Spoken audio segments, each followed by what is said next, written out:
The worry I have is Ofsted is now even bringing in an inclusion judgment where the definitions of SEND and those children have barriers to learning is so vague and woolly. It's not going to reach anybody again. Now, my guest today is deeply committed to reshaping what happens after learners leave school at 16. And Meena is an expert in post-16 education, further education and lifelong learning. And I think really passionate about breaking down barriers that too often leave learners affected by the kind of poverty on the margins, that kind of real unknown space. So with experience in leadership, policy advising and inspection as well, I think from my understanding, Meena, you really champion vocational and alternative pathways and thinking broadly about that curriculum, and not as a second best option, but actually as an essential option for young people to give real true equity in the education system. And I think, I admire the fact that you really believe in lifelong learning should be accessible by all, and helping young people build confidence and purpose and resilience to kind of face the complex world that they go off into after education, I think is really important. So I really wanted to speak to you about equity and looking beyond the school for that full journey, that learning and that potential. So if you're really happy to discuss that, I've got some questions. If we go straight in, if you're up for this, what needs to change in the post-16 landscape to kind of genuinely serve learners that are impacted by poverty? yeah. Thank you very much for that absolutely wonderful introduction, Melissa. And I will just say, as someone who's worked across the sector, and I've worked, as you mentioned at the beginning, as a principal in schools as well as in FE. And so I've had the privilege really of seeing what happens to learners longitudinally from I'm obviously through my inspection experience as an HMI with Ofsted, I've seen primary, secondary, and then FE as well. So that's been an added sort of a dimension, I suppose, to my experience. But I think what really then has driven me in my passion to look at, as you quite rightly say, the post-16 landscape, has been that the fact that when I worked in FE, the FE sector becomes the Cinderella sector, if you like, of education. And that's where the problem starts. So if you look at what's happening pre-16, children are driven towards, regardless of their background, regardless of their context, regardless of poverty or riches or disabilities or any of the protected characteristics that we know about in the Equalities Act, they're driven towards the gold standard, which would be university. And to be honest, that is the nub of the problem. So there's no account taken in pre-16 of what's going to happen to these children post-16. So long as they get their GCSEs or not, as the case may be, schools have done their job, they're in those league tables, and children can go on and do whatever they need to do. And this is basically the failure of our education system. So what we're doing is creating intergenerational failure at school. We're using labels for children like SEND, disadvantage, white working class boys. There's always a label attached to children. That in itself is now, if you like, prejudicing the chances of children actually achieving. Ironically, we would think, wouldn't we, that by labeling a child, you're going to have that focus on the child. Actually, the opposite happens. Because what happens is those children lose their aspiration, it caps their achievement, their potential to achieve, because they see themselves as a label. Impounds that even further is this whole drive towards the GCSE and children in year 9 already knowing that they're going to fail, i.e. they're not going to get the aspirational level 4 or the much needed level 4 in English and maths. How that can possibly help children is beyond me. How that can help them to move forward, motivate them. And you really do ask the question, Melissa, then, how it's not rocket science. The fact that we have thousands of children who are now persistently absenting themselves from school, and children who do not want to attend school. And Yes. children, when they do attend school, actually kick off with behaviours that we now know the government has set up a hub for behaviour, for attendance. It just is the most, sticking plaster approach to education, I think, of many countries that I know of, where, they've actually grasped the bull by the horns and said, okay, we're going to create a curriculum and assessment process that works for all children, regardless of their background, their ethnicity, their disability, etc. So I think, in terms of coming back to your question of what happens post 16, what needs to happen fundamentally are the pre-16 pathways. So we can't honestly expect children to keep failing these GCSEs in maths and English and then go off to FE, because you know what? They'll pick it up, no worries. They'll do it again. Because if you look at the failure rates post-16, Yeah. you've got a larger cohort of 17-year-olds this year taking, for example, maths and English, and lower success rates, the lowest we've had since 2019. So 17% success for maths, 20% for English. Now, how is that something to crow about? Yeah? What's really interesting with what you're saying, I mean, I was talking to a colleague yesterday, and we were talking about the shame of failure and the impact that has from a long-term point of view. The knowledge that shame is one of the most complex emotions to move forward from. And we're talking about SATs comes with numbers, CAT scores come with numbers. And now what we've decided to do is we put GCSEs into a number format. And then we go down this route with A levels in a similar balance. But then those vocational alternative pathways have words like pass. So, they're not even distinction is an interesting word for young people. I'm not sure, in the days of music and, getting your level 3 distinction in the violin or whatever else, it brings these connotations are there. So from a numbers point of view, young people feel that if they don't get a 4, they have completely failed. Well, actually, there is 1, 2, and 3 that come before it, but that's not acknowledged by the adults around them. So how are we going to ensure that those vocational and alternative pathways aren't seen as less, but actually as vital? As I spoke to you previously about the youth voice census that was launched yesterday, and the skills, or what young people are saying, they're being called the Gen Z generation. And it's not that they're lazy, it's not that they don't have stamina and grit, but they're acknowledging they're no longer given the skills to be able to access and sustain a position in the workforce. So how are we going to make sure those kind of vocational or alternative, if that's the right word, I don't know if they're alternative or much needed, pathways can play a vital part and be recognised to play a vital part in the system that we've developed for ourselves? I mean, basically, as I said, from my perspective, and I think the perspective, as you say, many young people, because you can add into your youth census, the group that you met or heard and know of, the youth shadow panel for the curriculum and assessment report, where they have put forward recommendations, overwhelmingly rejecting the rote learning closed book GCSE.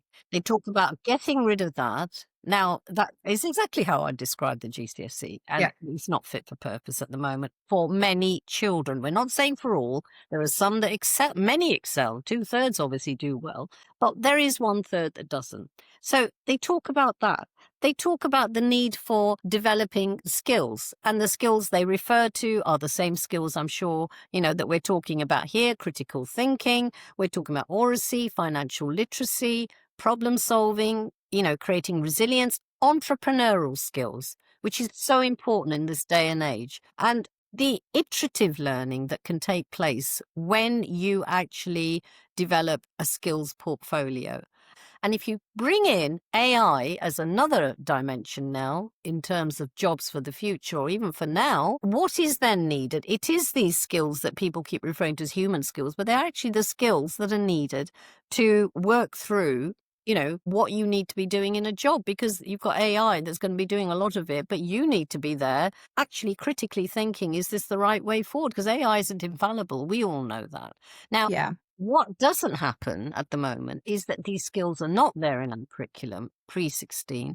They're not even there post in the FE sector. Then, so what's happening in the FE sector is that we are not even looking at, for example, skills for life. We did used to, when I was a principal, we used to have a skills for life program. We had Yeah. widening participation initiatives where we started in the college that I was in, where I was working with the community. And that was one way of getting people in who'd failed at school, and become, young people and adults, I should say, young adults, older adults, creating community-based family hubs where they basically could come in, work with their children. We worked with the schools to get them in with the children. And then from there, we ended up looking at entry-level qualifications as a stepping stone to moving them into college to do other qualifications if they wanted to. All of that has gone. And I mean, Yeah. that has gone. And if we look at the systematic stripping out of funding for young people post-16, the EMA funding has gone, and that was replaced by 16 to 18 bursary, which has meant, they've lost a lot of money on that one. Yeah. It's not adequate. We're also looking at what's happening in terms of, uh, the growth and skills levy, which is not being used, and that should be used to ensure continuous skills development for young people. So it's those contradictions that are happening at the moment in this country, where education is going down one pathway and churning out children and young people to fulfill a particular purpose of going to university. And then the government is talking every day about developing skilled opportunities for employment and skills for young people so they can get into employment, and, especially in the Northeast. But two are not marrying up. So unless you No. radically look at the curriculum pre-16 and marry it up with what's happening post-16, then, you're going to be standing still. The one thing I would say is, and I wanted to say this, was the 14 to 19 diploma. Now, that was an attempt by Tomlinson, wasn't it, to try and get a sort of marriage, a hybrid qualification to bridge academic and vocational technical qualifications, to integrate sector-specific pathways. We had that. It was a good start. Obviously, it was disbanded. But, that's something that could be happening. There's no Yeah. reason why it can't. It involved partnerships with employers. It involved partnerships with universities and so on. And you could then within that build in higher apprenticeships or apprenticeships programs. And within that, there was a focus on functional skills so that children could develop them in school in year 10. The thing is, you've got other countries that do that. Estonia does that. Germany does that. And that's why they are developing children who've got skills, and young people Yeah. who've got skills can go into jobs. Sadly, we don't seem to recognise well, I say it's the irony, it's a tragic irony, where we have an education system on one side and government policy outside, and never the twain shall meet. So, yes, coming back to your question, I just think the vocational sort of pathways, we should be starting them in school so we can carry them on into FE. And, for my Pentsworth, when I was working I'll just finish off by saying this in terms of what you've asked me. The inclusive pathways that I developed in school started in year 7 because I inherited children who'd come from primary school who'd actually, as you were saying earlier on, failed their SATs in English and maths, reading, writing, maths. So how on earth were they supposed to access the secondary curriculum? So our Engage and Achieve hub that we developed actually got them with subject specialists, English, maths, science, humanities, developing those skills, that knowledge, a base, and then moving them into, sort of simultaneously or concurrently into their mainstream subjects, liaising with their teachers. Within that, we also piloted, I forgot to mention too, we piloted ASDAN qualifications for some of those children within that little hub. Now, the impact of that, and this is important, is that we had, for 90% of those pupils, we had no suspensions or exclusions once they went back into their main classroom. We had lower absence for those children, and we actually did monitor the progress in the core subjects, and they were achieving better than the children who had not gone into that hub. They also had greater motivation, enjoyment. We know what the answers are, but sadly, there isn't that commitment, is there? And I think that those barriers get put up quite, easily, don't they? And we've done a lot of work at the moment around executive functions, those functional skills, but really honing into the kind of the neural pruning that happens to young people as they come through education because of the system that we have at the moment. And actually we're making, our assurance around taking applications such as ASDAN courses and qualifications, that those executive function skills are the kind of the DNA to a curriculum model that mean, as you've described, those young people who were exposed and engaged with ASDAN type courses have then found that transition back into the classroom more successful, ability to feel brave and have confidence and purpose to come back into school and take risks in their learning, which I think again goes back to that word shame that we put upon, if you're going to do a vocational course, or if you were looking at doing an apprenticeship later on in law or accountancy, suddenly it's very much held up in an esteemed manner. But actually those young people who really at 14 to start that journey, and that's why we've been making sure our careers curriculum has the FBQ, HBQ, and we can help that build up for those young people. And those businesses and employers see, I've got a young person coming to me who's got that really sound executive function skill honed in, so their ability to be a lifelong learner, it started, which I think is so important given the kind of system that we have at the moment and that social mobility around the economic barriers. I think can't sit in isolation. And lots of people have talked about, talk about PPG and the way we use that money still and the top-up funding. But actually, I think it's quite rare to see a young person in economic poverty that is also not in societal or cultural or other layers of poverty as well. And that combination, that comorbidity of poverty is quite hard to unpick. And it's a lot of pressure on a school that kind of feels a bit in a straitjacket. You were saying earlier around the young people's voice saying, this is what we want. And it's interesting, you go to speak to educationalists and they're asking for the same things as the young people. So that never the twain shall meet is really, really important, that what's stopping it? And we know what's stopping it, but how do we break that cycle that policy and decision makers have got themselves trapped in? Yeah. How do we help them kind of get that relief and ensure that kind of lifelong learning is an accessible goal for everybody? Yeah, I mean, the interesting thing is a poll that was conducted by the Edge Foundation showed that 1/3 of young people actually felt technical vocational qualifications were less respected than academic, and yet 80% felt they should be equally respected. Also, one of the things I would say, I mean, this is about, if you look at it as a sort of triangle of the main stakeholders here, or even I think you need to be looking at it broader.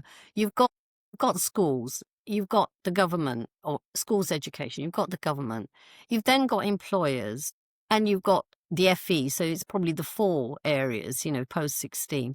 And the problem we have is there isn't that joined up approach between all of them. So in other countries, for example, employers have an incentive to take on, apprenticeships. They actually work with schools to bring them on in pathways. Here we don't have that. So the T levels that the government brought in, again, has floundered because of the lack of commitment from employers. And why should they? They're now, not in a position to be able to really fund that kind of partnership. That would be particularly beneficial if we could get those off the ground. And the decision to defund the ASK program, which provided support for schools and colleges to fund TVET pathways, that's not a good idea, and that's what's happened.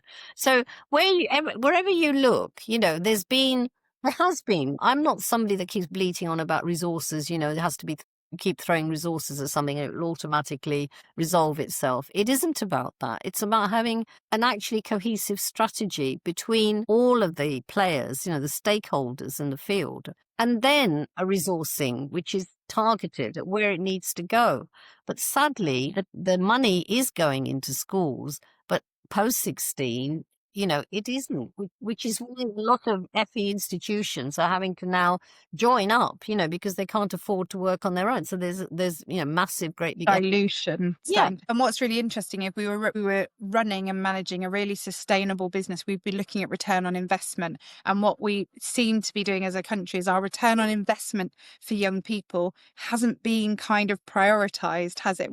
We invest economically into so many areas of growth, but we've forgotten to take the people who are going to ensure the security of that return on investment, we haven't invested in them effectively enough in our thinking, I don't think, as much as anything else as a country. So I think there's a real change. I mean, the careers messaging that's coming out, that schools are going to have to really embed careers again, which on one side feels that is brilliant. That's, it used to work. Let's make it work. And I would, as a head, we would run careers programs. We wouldn't ever do it for 2 weeks. They do it for a term, every Monday or Friday, because I wanted to know they could show up each week, they could retain the information, and that business could use them effectively, knowing, right, on a Monday they're in, rather than they're in for 2 weeks. What am I going to get them to do, kind of thing? Yeah. You know, they have an ongoing role that kind of fulfills the young person as well.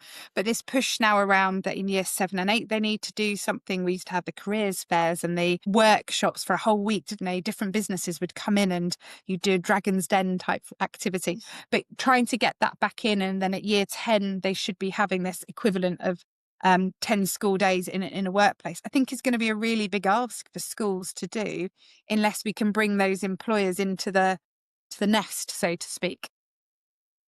I totally agree, because when I worked in local authority as a senior education advisor, one of the things I was aware of, I actually pushed for it. I got a couple of young people, their children really, from school doing their work experience with us, in the area where I was working.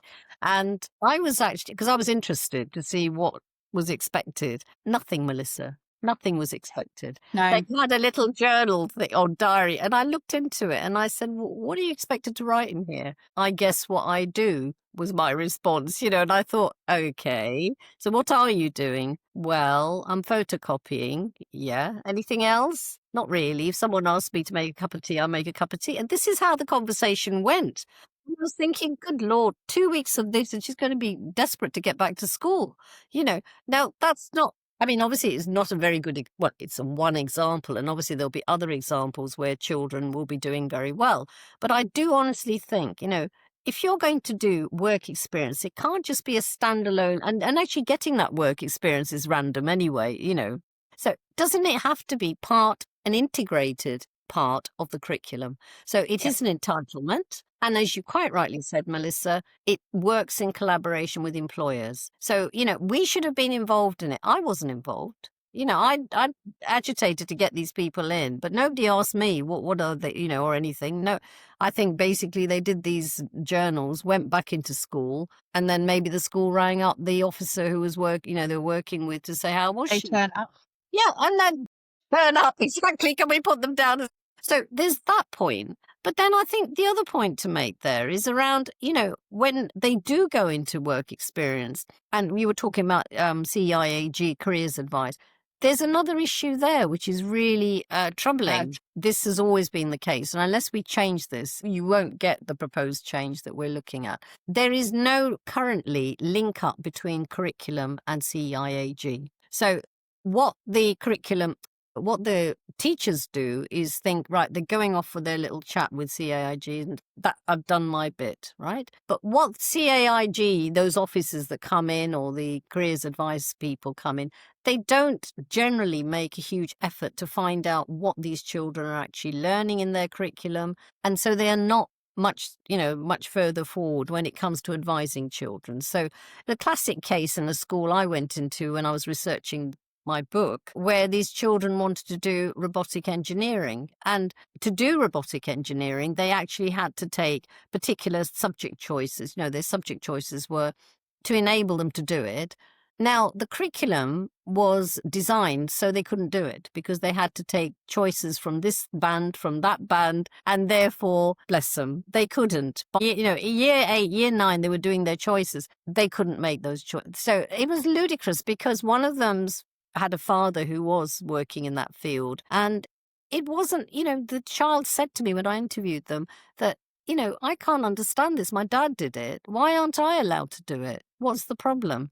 And I thought, well, that's interesting. And I went back to the principal and said, this is what one of your children has told me. And she said, well, that's the way our curriculum structure has to be, like that. So they can get their 5A stars, whatever, not 5A stars, but their E back, and we can get the progress I think that That that was the inference. restriction. She didn't say that, but that was the inference, Yeah, yes. yeah, and I think the narrowing of the curriculum is something that, that restriction on resources, having teachers that can teach across such a breadth of curriculum. Yeah. And what we're doing is narrowing sort of by year 8, your curriculum offer, your ability to be exposed to different things at the age of 12 or 13 has already been narrowed. I mean, what that leads me on to is there's lots of changes going on in the government at the moment. We hear rumours. I think there are opportunities. I suspect it's not going to come in the full-blown colour edition that we would like to see everything in, listening to the voices of those exposed to education, the workforce of education, and parents' voices as well. And then the voices of employers, bringing that all together, like you say, that it's still not meeting in one place. But given those key changes that have already happened, and we are expecting to come through, what opportunities or risks can you see in advancing equity for learners who are affected by poverty or the restrictions of their community? Yeah, I think the issue is going to be what those issues were we raised in terms of the risks.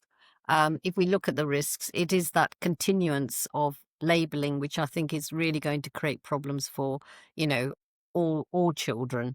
And it's not helpful, it's not constructive, and it's not inclusive, and it doesn't lead to equity of education. The worry I have is Ofsted is now even bringing in an inclusion judgment where the definitions of SEND and those children have barriers to learning is so vague and woolly. It's not going to reach anybody again. Now, that is, these are the risks and we can't get away from it. But if the government is so committed to, as we said, skills growth and enabling children and young people to follow these routes, then I feel there would be opportunities if ministers just thought, right, we need to join up our thinking. We can't just have Bridget Phillipson as the Secretary of State for Education thinking about the curriculum. It needs to be also with Rachel Reeves, who's the Chancellor of the Exchequer, and she's putting in funding to develop skills. Or it needs to be another minister, because they've changed the ministers. Don't know.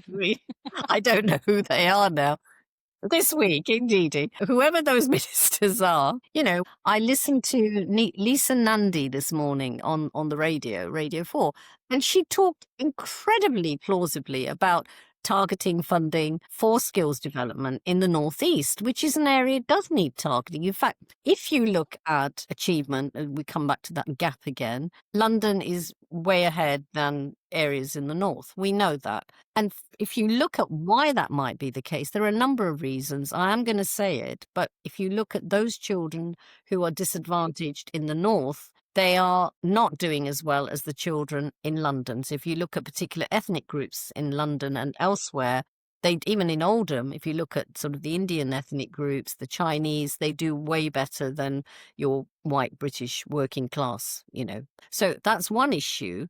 But if you put that to one side and start talking about, we want to encourage skills growth in the North, we want to encourage it wherever, then yes, as she quite rightly said, she needs to put the funding there. Not only that, it's all right putting funding in for education, but where are the skilled employment opportunities?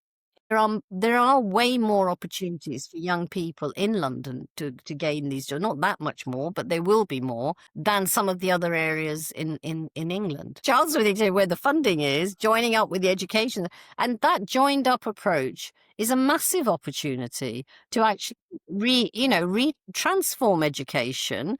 And even if we stop calling it education and talk about future generations of chances, because I think that's where it's at. And the economy that we're living in now that everybody's very unhappy about. So I think people need to see that whole picture, and the public need to understand that message, because I think that's the issue we have at the moment, that people don't. People are working in silos, wherever they may be, and people just see one thing. So you've got task groups mushrooming out of nowhere, for SEND, for white working class, for this, for that, the other. And no one is actually, Holding it together. well, I haven't seen a task group, Melissa, interestingly, for developing skills. No. Well, there's a parking situation, isn't there? I think what's also important is that deflection is back in with for FEs and schools to have an obligation to rebuild their position in the community. And that's quite hard when they are very regulated. They have a very specific cohort. Employers have a different level on their agenda. They have different things on their to-do list each day. But how can the two come together in a localized manner, I think is really, really difficult. And as you described earlier, when some young people have already had, I want to work in this because my dad has worked in it, actually that's around a sustainable community as well. So for us as educationists to be restricting the sustainability in that community of generations wanting to kind of be able to, we were talking to someone from GW a while ago and she was talking about they've got 5 generations, and that's not a bad message. It's actually, I mean, what they're able to do now, which is really interesting, is see, what great great great granddad's skill set was when he arrived through to the skill set of the young enthusiastic great great grandson, and Yeah, actually how de-skilled that young person is because of the way totally agree. education Yeah, has happened at him. yeah, Super bright young man, but actually has lost those skills. That pruning has happened to his executive functioning skills, his ability to be able to take one thing into another space. We could take maths into the geography room with the bar chart, but actually that's not the skills we're asking these young people to come into employment with. And so no wonder they disengage when it gets to employment. So there's a lot going on. And I know that you've done a piece for Schools Week, haven't you? Is there anything you want to share in regards to that? yeah. I think it is around that mismatch between what's happening in schools and how the context of individual schools, and that's what it should be all about. And actually talking around that narrative about what schools are actually doing. So when I was an HMI, I was a national lead for equalities with Ofsted in 2008. I mean, there was this massive commitment to equalities. And when I looked at our reports, I did a detailed audit. 40% of reports only were reporting on minority ethnic pupils. Very similar to today. If you looked at reports today, not about minority, but if we look at SEND, we've got a similar situation happening in SEND report about SEND in the reports, that you've got very formulaic phrases being used for virtually every school. So what we did, I led on this training, but we rolled out national and regional training for all our inspectors that looked at case studies of good practice. We gave them guidance on how to write more effectively in the report. So what we did, it sort of got rid of that general vagueness about all children, including SEND and those with minority ethnic pupils, achieve progress at similar rates. That was one expression that was used in the report. And we started talking about,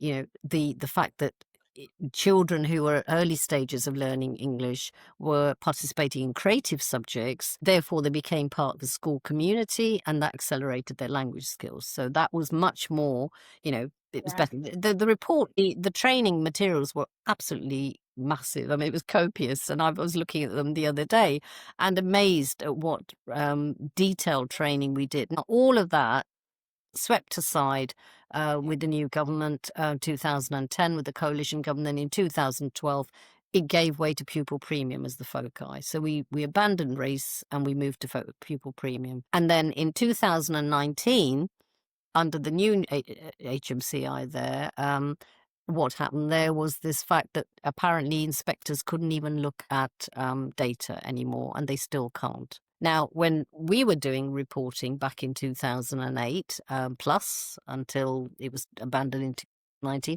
we had detailed data, and the data looked at attainment, suspensions, exclusions for different pupil groups and the intersectionality. We could use that as a starting point for discussions with head teachers. And it was useful. And it was very useful because if it was used sensitively, you picked up on disproportionate numbers of Black Caribbean children, usually, and I'm using that as an example, or Gypsy Roma travellers being excluded. You also were able to pick up on the number of children who really couldn't, talk about racist bullying because they were frightened. They knew they wouldn't be listened to. But the converse of that was we also picked up on fantastic practice which we wouldn't have come to light because the school then started saying to, oh yeah, but we've done this peer mentoring. We've reduced our bullying because look at these cases. And I remember very clearly going in and looking and talking to children on the basis of what we'd unearthed in the data with the head teachers and the senior leaders. I think data being the start of a narrative is really important. And that's what the government do with everything. They get a data set and it's the start of the narrative. It might also shut the narrative down, but it's the start of that. Right. I think I've taken enough of your time today. So a massive thank you for taking the time to talk to us. I think there's a lot to do, isn't there? Tremendous amount. And I just wish, that if we're looking at equity and inclusion, I would just really want it to be for all pupils and not to start hiving pupils off into different groups and thinking that it's all about a knowledge-driven curriculum. We have got to start with the skills agenda. We've got to integrate it in schools and FE and start in primary schools as well and Yes, start looking absolutely. at different. The one thing I didn't mention, but I really want to mention is the qualifications that children are doing. We need to start with the ASDAN type qualifications much earlier on and get them to start working on in year 6, in year 7, start working on developing portfolios, project-based learning, iterative type assessments, and then moving on eventually, if you want, to a GCSE. But they'll be confident learners by then. They will have done enough. They will have gained knowledge. They will have gained skills. I've seen it with the IB, which is an iterative type assessment, with no exams at the end of it at age 16, but then they go on to do a diploma, which is examined. So Yeah. what I'm saying is skills. we need to develop that far, far earlier and not stick with this normative assessment where children are being penalised. You started at that point, didn't you, with the group below level? Well, I honestly, if I had a crystal ball, I would say if we can move to a model like that where they are constantly, working alongside, doing these iterative assessments as they move along, you would find very few children then coming below the level 4 and if you review the content of the GCSEs as well, because even the worry I have, Melissa, is that even those with mandated EHCPs are failing, though it does question then why have they got EHCP? Why have they got them? Yeah, that's a whole nother conversation. A whole nother conversation, but yes, that's why, as I said, please, it's a plea from the heart. Let's move towards, a curriculum and assessment process that really works for all pupils. Meets the needs of the pupils as well as their future employers. I think it's not, yeah, definitely. Thank you so much, Meena. That was brilliant. Thank you. You're welcome.